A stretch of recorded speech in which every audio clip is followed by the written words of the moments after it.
जय श्री कृष्ण मित्रों, स्वागत है आपका अपने चैनल अनमोल स्टोरी पावर में। आज हम लेकर आए हैं बीरबल की खिचड़ी की कहानी। अगर आपको हमारी यह कहानी पसंद आए तो कृपया वीडियो को लाइक करके चैनल को सब्सक्राइब करें और बेल आइकन को जरूर दबाएं। तो चलिए दोस्तों, कहानी की तरफ बढ़ते हैं। सर्दी अपनी चरम सीमा पर थी। दिल्ली की फिजा में ठिठुरन इतनी तीव्र थी कि हवाएं छूती नहीं, काटती थीं। महल के हर कोने में अंगीठियां सुलग रही थीं।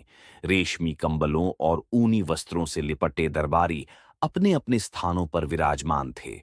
उसी कड़ाके की ठंड में मुगल सम्राट अकबर ने अपने दरबार में अचानक एक ऐसी घोषणा कर दी जिसने हर किसी की सांस रोक दी। मैं एक चुनौती देता हूं, अकबर ने गंभीरता से कहा। जो कोई इस सर्द रात में बिना गर्म वस्त्रों के नगर के उत्तर में स्थित बर्फीली झील के बीच पूरी रात खड़ा रह सकेगा, उसे मैं 100 स्वर्ण मुद्राएं इनाम में दूंगा। चारों ओर चुप्पी छा गई। दरबारी एक दूसरे का चेहरा देखने लगे। किसी ने भी ऐसी चुनौती की कल्पना नहीं की थी। जिस झील की बात बादशाह कर रहे थे, वह कुख्यात थी अपनी हाड़ कंपा देने वाली ठंड के लिए। झील इतनी सर्द थी कि गर्मियों में भी लोग उसमें ज्यादा देर तक नहीं नहाते थे। और अब बादशाह सर्दियों में रात भर उसमें खड़े रहने की शर्त रख रहे थे। बीरबल हमेशा की तरह शांत गहराई से बादशाह की आंखों में देख रहा था। वह जानता था अकबर ऐसी चुनौतियां सिर्फ मनोरंजन के लिए नहीं रखते। कभी कभी ये उनके अंदर के न्यायप्रिय राजा और उनके जिज्ञासु मन के संयोग से उपजती थीं। कुछ ही समय में इस चुनौती की खबर नगर भर में फैल गई। झील की ओर जाने वाला रास्ता सुनसान हो गया। लोग सोच भी नहीं सकते थे कि कोई इस शर्त को स्वीकारेगा। लेकिन उसी दोपहर दरबार में एक दुबला पतला बूढ़ा व्यक्ति आया। कपड़े झीने थे, चेहरा धूप और गरीबी से झुलसा हुआ, पर आंखों में कुछ ऐसा तेज था जो आम भिखारियों से उसे अलग करता था। हुजूर, उसने धीमे किंतु दृढ़ स्वर में कहा, मैं आपकी शर्त स्वीकार करता हूं। दरबार में खुसर-पुसर शुरू हो गई। कोई हंसा, कोई ताना कसने लगा। ये बूढ़ा बर्फीली झील में रात भर खड़ा रहेगा। एक दरबारी ने मजाक उड़ाया, लेकिन अकबर गंभीर हो गए। उन्होंने बुजुर्ग की आंखों में झांका और पूछा, तुम्हें इस ठंड का अंदाजा है? बूढ़े ने सिर हिलाया। मुझे ठंड की आदत है। जहां भूख और गरीबी ने जकड़ा हो, वहां शरीर को जमने से ज्यादा डर आत्मा के सूखने का होता है। अकबर चुप हो गए। आदेश हुआ, इस व्यक्ति को आज रात पहरेदारों की निगरानी में झील में खड़ा किया जाए। कोई आग, कंबल या छाया नहीं मिलेगी। यदि वह जीवित बचता है तो इनाम उसका। रात आई। नगर की गलियों में सन्नाटा पसरा था। झील के किनारे पहरेदारों की टुकड़ी तैयार थी। उस बूढ़े व्यक्ति को झील के बीच एक उथले स्थान पर खड़ा कर दिया गया। वह कांप रहा था, लेकिन पीछे हटने का नाम न लेता। लोग दूर से उसे देख रहे थे। उसका साहस, उसकी पीड़ा और उसके चेहरे पर टिकी आशा। पूरा नगर एक अनोखी प्रतीक्षा में था। अगली सुबह सूरज की पहली किरण के साथ खबर दरबार पहुंची। हुजूर, वह बूढ़ा बच गया। पूरी रात खड़ा रहा, कांपता रहा, लेकिन गिरा नहीं। दरबार में एक क्षण के लिए आश्चर्य और फिर प्रशंसा की लहर दौड़ गई। अकबर के चेहरे पर मुस्कान तैर गई। लेकिन तभी एक दरबारी, जो हमेशा बीरबल की आलोचना करता रहता था, बोल पड़ा, हुजूर, मैंने देखा कि झील के बहुत दूर किनारे पर एक घर था जिसमें आग जल रही थी। हो सकता है उस आग की लौ को देखकर उसे मानसिक गर्मी मिली हो, जिससे उसकी सहन शक्ति बढ़ी हो। वह मानसिक रूप से प्रभावित हुआ हो। शायद उसी वजह से वह रात भर खड़ा रहा हो। अकबर ठहर गए। उन्होंने गंभीर स्वर में कहा, यदि ऐसा है तो वह शर्त पूरी नहीं हुई।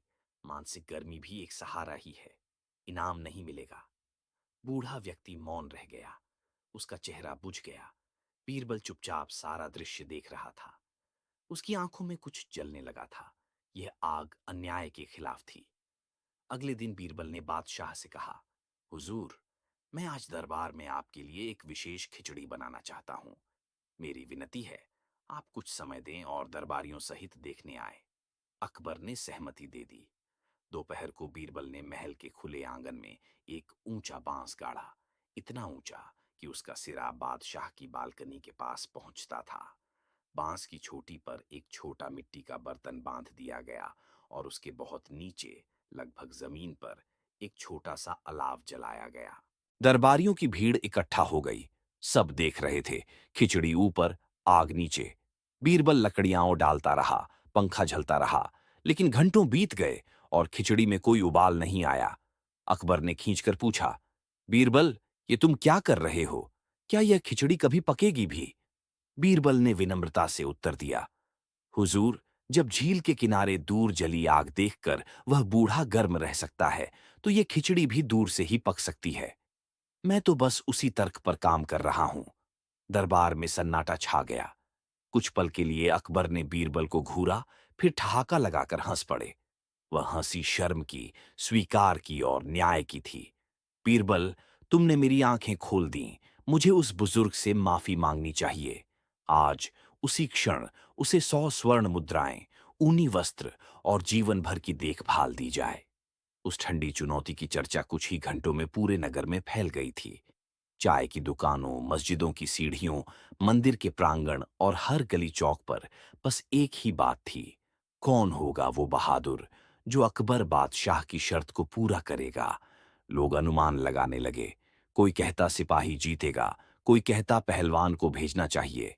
लेकिन किसी ने यह कल्पना भी नहीं की थी कि जो इस चुनौती को स्वीकार करेगा, वह होगा शहर का सबसे साधारण और निर्धन व्यक्ति, रामू, जो रोज महल के पास भीख मांगता था। रामू बूढ़ा था, दुबला पतला, लेकिन उसकी आंखों में कुछ खास था, एक चुपचाप चमकता हुआ आत्मसम्मान। वह न तो किसी से कुछ कहता, न ही किसी की बातें सुनता। पर जिस दिन बादशाह की शर्त की घोषणा हुई, वह धीरे धीरे लाठी टेकते हुए सीधे दरबार पहुंचा और बोला, हुजूर, मैं ये शर्त स्वीकार करता हूं। दरबार सन्न रह गया। कोई हंसा, कोई व्यंग्य करने लगा। अरे, ये कौन वीर आया है जो अपनी जान सर्द हवाओं को दान करने चला है? एक दरबारी ने हंसते हुए कहा। लेकिन रामू अडिग था। उसने अकबर की आंखों में झांकते हुए कहा, बादशाह सलामत, मैं गरीब हूं, पर डरपोक नहीं। मुझे ये इनाम चाहिए, न अपने लिए, पर अपने पोते के लिए जो बीमार है। मुझे उसकी दवा, रोटी और एक छत चाहिए। अगर मुझे मरना भी पड़ा तो मुझे अफसोस नहीं होगा। अकबर उस बुजुर्ग की आंखों में सच्चाई और दृढ़ता देख चुके थे।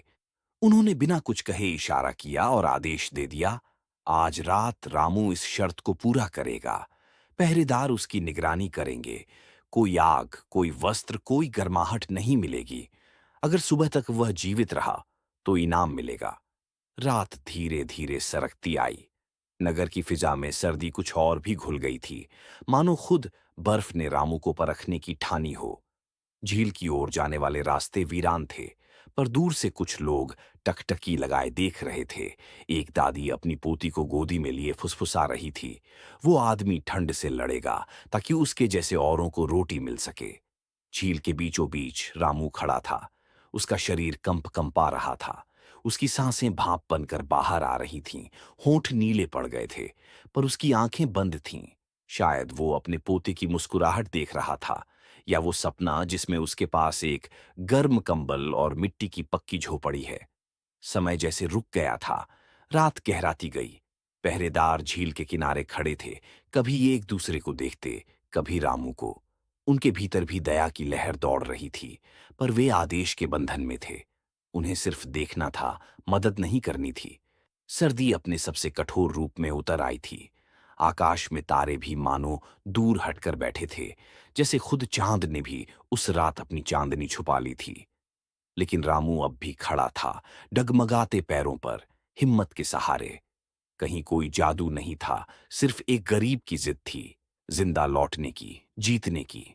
सूरज की पहली किरणें जैसे ही झील पर पड़ीं, लोगों की सांसें थम गईं। पहरेदार झील की ओर दौड़े, और हैरानी की बात यह थी कि रामू अब भी वहीं खड़ा था, निढाल पर होश में। कांपते होठों से उसने बस इतना कहा, क्या मैं जीत गया? दरबार में यह खबर एक तूफान की तरह पहुंची। लोग दौड़ दौड़कर रामू को देखने लगे। कुछ ने ताली बजाई, कुछ की आंखें नम थीं। वह कोई योद्धा नहीं था, पर वह रात उसकी सबसे बड़ी लड़ाई थी, और वह विजयी हुआ था। बादशाह अकबर ने घोषणा की, रामू ने हमारी शर्त को पूरा किया है, इसे इनाम दिया जाएगा। यह एक बहादुर इंसान है, इसका आदर करो। पर तभी एक दरबारी, फारूक, जो हमेशा बीरबल से ईर्ष्या करता था, उठ खड़ा हुआ और बोला, हुजूर, मैं कुछ कहना चाहता हूं। मैंने रात भर झील की निगरानी की और मैंने देखा कि रामू के ठीक सामने झील के पार एक झोपड़ी में आग जल रही थी। हो सकता है उस आग की लौ देखकर उसके मन को मानसिक गर्मी मिली हो। शायद इसी से वह जिंदा बच गया हो। अगर ऐसा है तो क्या ये शर्त का उल्लंघन नहीं है? दरबार फिर से शांत हो गया। सबकी निगाहें अकबर की ओर थीं। अकबर ने कुछ क्षण सोचा, फिर बोले, यदि मानसिक गर्मी भी सहारा बनती है तो यह शर्त पूरी नहीं हुई। रामू को इनाम नहीं दिया जाएगा। रामू कुछ नहीं बोला। वह बस बैठ गया, थका हुआ, टूटा हुआ। लोगों की आंखों में क्रोध और अफसोस था, लेकिन कोई कुछ कह नहीं सका। और उस पूरे दृश्य को दूर से देख रहे थे बीरबल। उनकी आंखों में पहले दुख आया, फिर वही चिरपरिचित मुस्कान लौट आई। ये मुस्कान नहीं थी, यह योजना थी, अन्याय के विरुद्ध एक योजना। और अब बीरबल की खिचड़ी पकने वाली थी, धीरे धीरे, बहुत धीरे। रात उतर चुकी थी। झील का पानी पहले से भी ज्यादा ठंडा हो चला था, जैसे हर पल उसकी हड्डियों को चीर देने की ठान चुका हो। चारों ओर सन्नाटा था, वो डरावना सन्नाटा, जिसमें केवल बर्फीली हवा की सिसकियां सुनाई देती थीं। रामू, बुजुर्ग निर्धन व्यक्ति, झील के बीच एक उथले स्थान पर अपने कड़कड़ाते पैरों के बल खड़ा था। शरीर कांप रहा था, लेकिन उसकी आंखें बंद थीं। वह न ध्यान भंग कर रहा था, न मदद की आशा कर रहा था। बस डटा हुआ था, एक साधु की तरह, तप में लीन। झील की सतह पर हल्की परत जमने लगी थी और उसका नंगा शरीर उस ठंडे पानी से लिपटा था, जैसे कोई पत्थर बनता जा रहा हो। पहरेदार बार बार एक दूसरे की ओर देखते। एक दूसरे की नजरों में वह सवाल था जो उनके मुंह से निकल नहीं रहा था, क्या यह आदमी बच पाएगा? रामू के मन में क्या चल रहा था, ये कोई नहीं जानता था। लेकिन उस हड्डियां जमा देने वाली रात में उसका अंतर्मन जैसे आग से जल रहा था। उसके जहन में बार बार अपने पोते की छवि उभरती, पीला कमजोर चेहरा, पतले हाथ पैर, पर आंखों में चमक। दादा, क्या मैं कभी अच्छे कपड़े पहन सकूंगा? दादा, क्या हम भी कभी चूल्हे पर खिचड़ी बना सकेंगे? यही प्रश्न, यही मासूम सपने उसे झकझोरते रहे। रामू ठंड से नहीं, उन सवालों से लड़ रहा था जिनका जवाब उसके पास नहीं था। लेकिन आज शायद था। अगर मैं ये जीत गया तो वो बच्चा रोटी खा सकेगा, दवा मिल जाएगी, शायद वो एक स्कूल जा सकेगा। रामू मन ही मन दोहरा रहा था। और जैसे ही ये विचार भीतर जागता, उसे लगता कि उसका शरीर कुछ क्षण के लिए कांपना भूल गया। उसके होंठ थरथराते हुए भी मुस्कुराने लगे। उसकी आशा की लौ जो भीतर जल रही थी, किसी अलाव से कम नहीं थी। वही लौ थी जिसने उसके दिमाग को गर्म रखा और उसकी आत्मा को जमा नहीं दिया। दूर एक झोंपड़ी में सच में आग जल रही थी, पर वह इतनी दूर थी कि उसका कोई प्रभाव न था।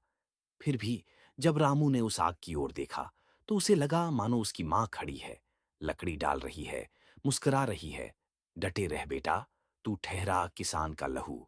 जब खेत बर्फ में नहीं डरता, तू क्यों हारेगा? वो दृश्य असली नहीं था, पर प्रेरणा असली थी। रामू की मां तो सालों पहले मर चुकी थी, लेकिन उसकी याद उस झील में भी उसे अकेला नहीं छोड़ रही थी।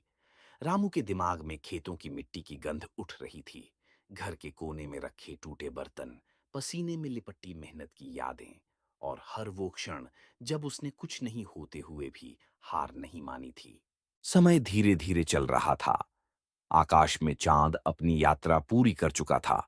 तारे फड़कते हुए शून्य में खोने लगे थे। एक पहरेदार जो सबसे अनुभवी था, धीरे से फुसफुसाया, ये आदमी कोई आम आदमी नहीं है। ये कोई साधारण इंसान होता तो अब तक गिर चुका होता। रामू का शरीर अब सुन्न हो चुका था, लेकिन उसके भीतर का विश्वास अब भी तप रहा था। एक बार उसने कांपती पलकों से झील की सतह देखी। अपना प्रतिबिंब नजर आया, लेकिन यह वह रामू नहीं था जिसे वह जानता था। यह चेहरा शांत था, कठोर था, साहसी था। यह चेहरा किसी राजा का था जो अपने अंतिम युद्ध में भी झुका नहीं। मैं डूबूंगा नहीं, रामू ने होंठ हिलाकर कहा, क्योंकि मेरे डूबने से सिर्फ मेरा शरीर मरेगा, लेकिन मेरे पोते का सपना भी साथ डूब जाएगा। मैं ऐसा नहीं होने दूंगा। वह कुछ क्षण और कांपा, फिर स्थिर हो गया, जैसे झील की हिम्मत जवाब दे गई हो और रामू उसका सामना करते हुए विजयी हो गया हो। और तब सूरज की पहली हल्की किरण क्षितिज से फूटी। धीरे धीरे अंधेरे पर उजाले की चादर चढ़ने लगी। पहरेदार दौड़कर उसके पास पहुंचे। एक ने उसके हाथ को छुआ। वह जम चुका था लेकिन जीवित था। रामू की आंखें खुली थीं। वह मुस्कुराया। हो गया। उसके होंठ से सिर्फ इतना निकला, लेकिन वह शब्द किसी रणभूमि में गूंजते हुए विजय का घोष जैसा लगा। नगर में जब यह समाचार पहुंचा कि रामू रात भर झील में खड़ा रहा और जिंदा रहा, एक आश्चर्य और सम्मान की लहर दौड़ गई। लोग अपने घरों से निकलकर उसे देखने आने लगे। जिनके पास देने को कुछ नहीं था, वे हाथ जोड़कर उसे नमन करने लगे। पर रामू अब न थकान महसूस कर रहा था, न ही उत्सव। उसके मन में अब बस एक विचार था, क्या मैं जीत गया, या फिर अब भी मेरी उम्मीद किसी और की बातों में डूब जाएगी। और यहीं से शुरू हुई बीरबल की असली खिचड़ी, क्योंकि वह जान चुका था इस रात ने न्याय को ठंडा कर दिया है। अब उसे गर्म करना होगा, ठीक वैसे ही जैसे पकाई जाती है, धीमी आंच पर, सही समय पर। सूरज पूरी तरह से उग आया था। नगर की गलियों में हलचल फिर से लौट आई थी। पर इस सुबह की चर्चा किसी हाट बाजार, किसी जंग या किसी त्योहार की नहीं थी। यह चर्चा थी एक गरीब इंसान की जीत की। रामू, जिसने बर्फ से जमी झील में रात भर खड़े रहकर वो कर दिखाया था जिसे पूरा नगर असंभव मान बैठा था। लोगों की आंखों में उम्मीद थी, होठों पर प्रशंसा और दिलों में गर्व। बच्चे कहते, वो देखो, वही रामू दादा। माएं अपने बच्चों को उसके साहस की कहानियां सुना रही थीं, जैसे वो कोई लोक कथा का नायक हो। रामू, थका हुआ मगर गर्व से भरा, लाठी टेकते हुए दरबार पहुंचा। उसकी आंखें अकबर को ढूंढ रही थीं, वही बादशाह जिसने शर्त रखी थी।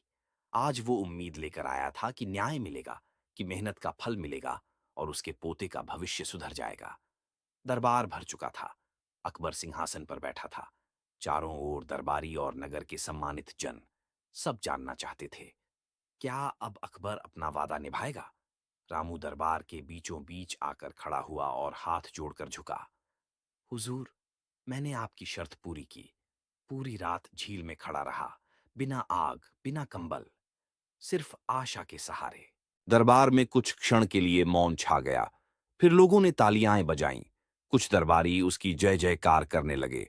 लेकिन तभी एक सायंकालीन साजिश दरबार के बीच आकर खड़ी हो गई। वही दरबारी फारूक, जो बीरबल से ईर्ष्या रखता था, अचानक बोल पड़ा, माफ करें हुजूर, लेकिन मुझे एक बात कहनी है। मैंने रात को झील के किनारे एक ऊंचाई से सब देखा।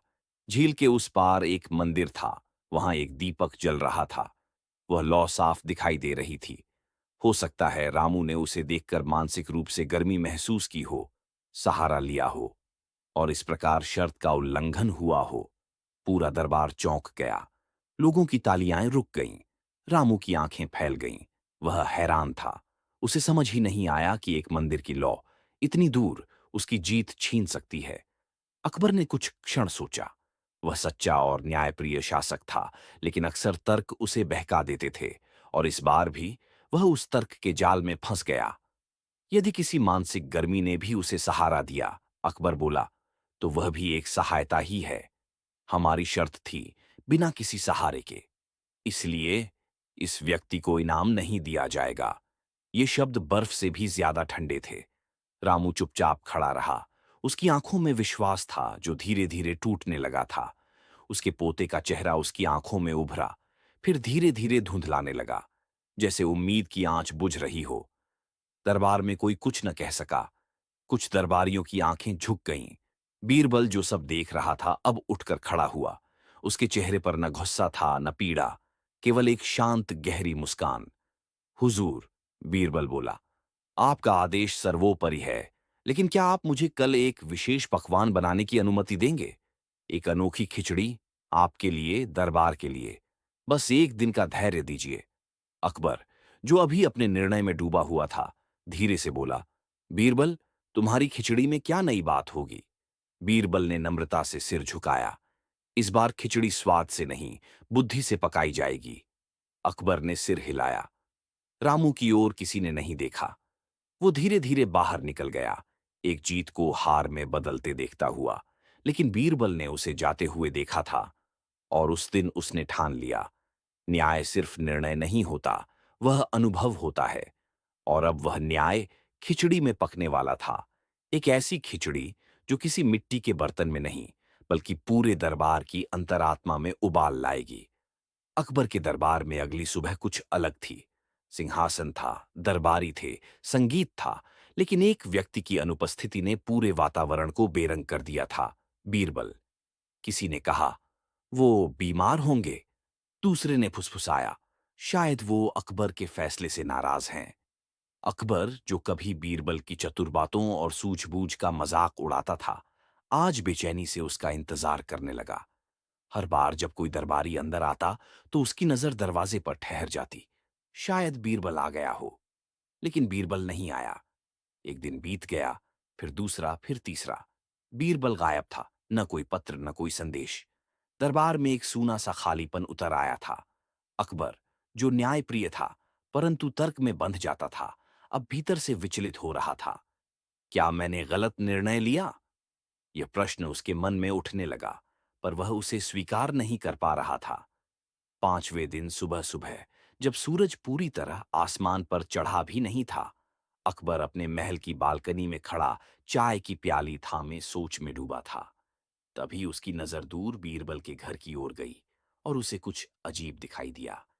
एक पतली सी धुएं की लकीर जो धीरे धीरे बीरबल के आंगन से उठ रही थी, जैसे किसी चूल्हे में आग जल रही हो।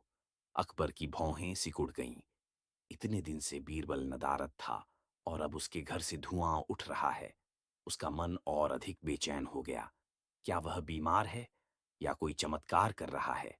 अकबर ने तुरंत एक सेवक को भेजा, जाओ देखो बीरबल क्या कर रहे हैं। कुछ देर बाद सेवक लौटा, चेहरा भ्रम और विस्मय से भरा। हुजूर, बीरबल अजीब सी खिचड़ी बना रहे हैं। खिचड़ी? अकबर चौंका। हाँ हुजूर, सेवक बोला, उन्होंने एक लंबा बांस गाढ़ा है। उस बांस की छोटी पर मिट्टी का एक छोटा बर्तन बांधा है। उसमें कुछ दाल चावल डाले हैं और नीचे, जमीन से बहुत दूर, एक छोटा सा अलाव जल रहा है। खिचड़ी उस बर्तन में है और बीरबल बस बैठकर पंखा झल रहे हैं, जैसे वो सच में खिचड़ी पकाने में व्यस्त हों। अब अकबर को बीरबल की योजना समझ आने लगी थी। उसकी आंखों में मुस्कान नहीं थी, इस बार शर्म और आत्मबोध की हल्की सी छाया थी। तैयार हो जाओ, अकबर बोला, हम बीरबल के घर जा रहे हैं। जब अकबर वहां पहुंचा, उसने देखा बीरबल सच में वहीं था, एक चटाई पर बैठा, चुपचाप अलाव में लकड़ी डाल रहा था। ऊपर उस लंबी बांस की डंडी पर मिट्टी का बर्तन टंगा था, इतना ऊपर कि लौ उसे छू भी नहीं सकती थी। अकबर पास गया और बोला, बीरबल, ये क्या कर रहे हो? बीरबल ने बिना ऊपर देखे शांत स्वर में कहा, खिचड़ी बना रहा हूं हुजूर, वो विशेष खिचड़ी जो मैंने दरबार में बनाने का वादा किया था। अकबर ने ऊपर देखा, अलाव जमीन पर, बर्तन आकाश में। उसने हैरानी से पूछा, लेकिन बीरबल, इस आग से इतनी दूर खिचड़ी कैसे पकेगी? बीरबल ने पहली बार उसकी आंखों में देखा और मुस्कुराया, हुजूर, जब झील के किनारे एक मंदिर की लौ देखकर किसी का शरीर गर्म हो सकता है, तो ये खिचड़ी भी इस दूर की आग से पक सकती है ना? दरबार के कुछ दरबारी जो साथ आए थे, अब एक दूसरे का मुंह देखने लगे। अकबर पहले चुप रहा, फिर उसकी आंखें झुक गईं, जैसे भीतर कुछ टूटकर पुनः जुड़ रहा हो। उसने धीमे से कहा, मैं समझ गया बीरबल, मेरी सोच सीमित थी। मैंने न्याय नहीं, तर्क की जिद पकड़ी थी। बीरबल कुछ नहीं बोला। उसने बस उस बर्तन को उतारा और मिट्टी पर रख दिया। अकबर ने फिर आदेश दिया, रामू को बुलाओ। इस बार उसे इनाम नहीं, सम्मान मिलेगा। न केवल सोने की मुद्राएं, बल्कि उस मंदिर की दीपक जैसी लौ भी, जो उसकी आत्मा में जल रही थी। उसे आज पूरा राज सम्मान मिलेगा। उसी दिन बीरबल दरबार लौटा और साथ लौटा न्याय। खिचड़ी तो नहीं पकी, लेकिन बुद्धि और दिल की आंच में जो पक गया था, वह इतिहास बन गया। बीच आंगन में रखी वह अधपकी खिचड़ी अब महज चावल और दाल का मिश्रण नहीं थी, वह न्याय की प्रतीक बन चुकी थी। अकबर के सामने मिट्टी के उसी बर्तन से अब कोई सुगंध नहीं उठ रही थी, लेकिन हवा में एक सच्ची सीख की गर्माहट भर चुकी थी। चारों ओर मौन था, ऐसा मौन जो किसी गहरी चोट के बाद आता है, जब आत्मा अपनी गलती का वजन महसूस करती है। अकबर बर्तन को घूरते हुए बोला, बीरबल, मैं समझ गया। इतनी दूर की आग से न तो खिचड़ी पक सकती है और न ही कोई शरीर गर्म रह सकता है। बीरबल की आंखों में मुस्कान थी, लेकिन वह मुस्कान किसी जीत की नहीं, एक दोस्त की संतुष्टि की थी, जिसने अपने राजा को सही राह दिखा दी हो। हुजूर, उसने शांत स्वर में कहा, आपने एक व्यक्ति की निष्ठा, उसका साहस और उसकी असंभव सी हिम्मत को बस इसलिए खारिज कर दिया क्योंकि किसी और ने यह कहा कि उसने दूर की लौ से सहारा लिया। लेकिन क्या किसी के पास इतना बड़ा दिल नहीं होना चाहिए कि वो देखे कि वह आदमी झील में डूबा नहीं, अपने विश्वास से टिका रहा? अकबर सिर झुकाकर सुनता रहा। रात भर सर्द झील में खड़ा रहना, वो भी बिना किसी मदद, सिर्फ उस विचार के सहारे कि कहीं दूर एक दीपक जल रहा है।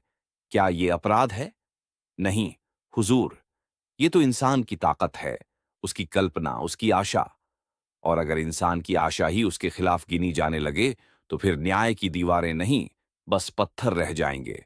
अकबर की आंखों में अब पछतावे की झलक थी। वह आगे बढ़ा और बीरबल का हाथ थाम कर बोला, तुमने मुझे सिर्फ एक व्यक्ति की रक्षा करना नहीं सिखाया बीरबल, तुमने मुझे इंसानियत का मतलब समझाया। आज मैं महसूस करता हूं, एक राजा को बुद्धि की नहीं, संवेदना की परीक्षा देनी चाहिए। बीरबल ने धीरे से जवाब दिया, इंसाफ तब पूरा होता है जब वह कमजोर की सांसों से टकराकर भी अपने रुख में बदलाव ला सके।